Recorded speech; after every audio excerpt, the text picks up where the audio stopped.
天邊飄過雲海，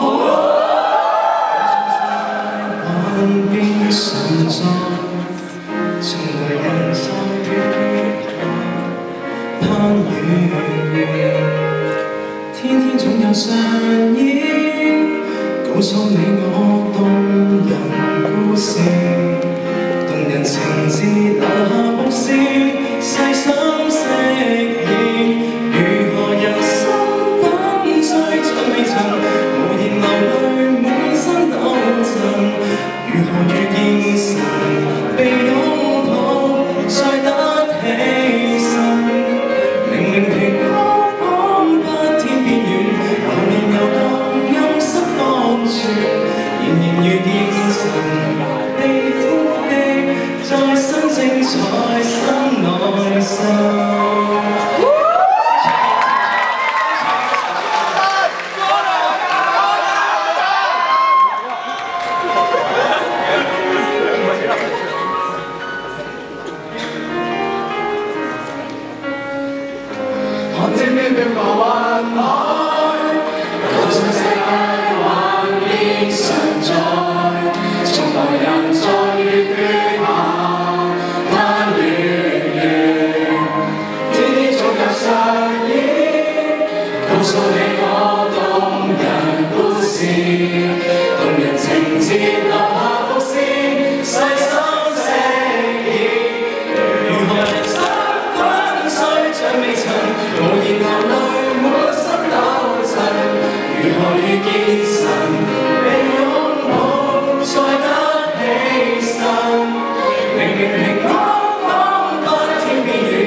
你豈不曾聽見麼？永在的神耶和華，創造地極的主，並不疲乏，也不困倦。他的智慧無法測度，疲乏的他賜能力，軟弱的他加力量。就是少年人也要疲乏困倦，強壯的也必全然跌倒。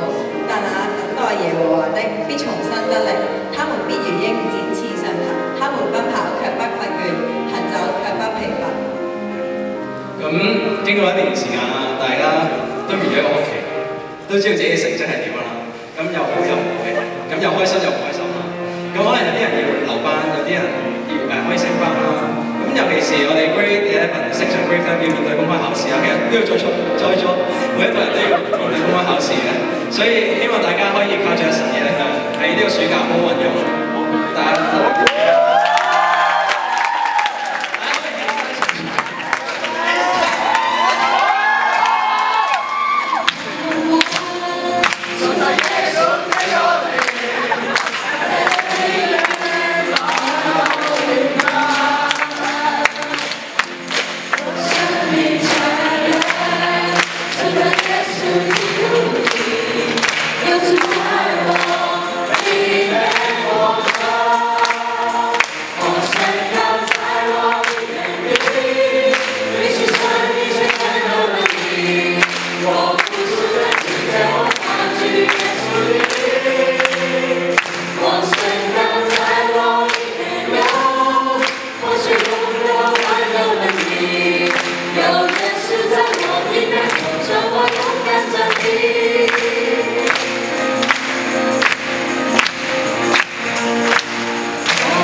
唔清楚。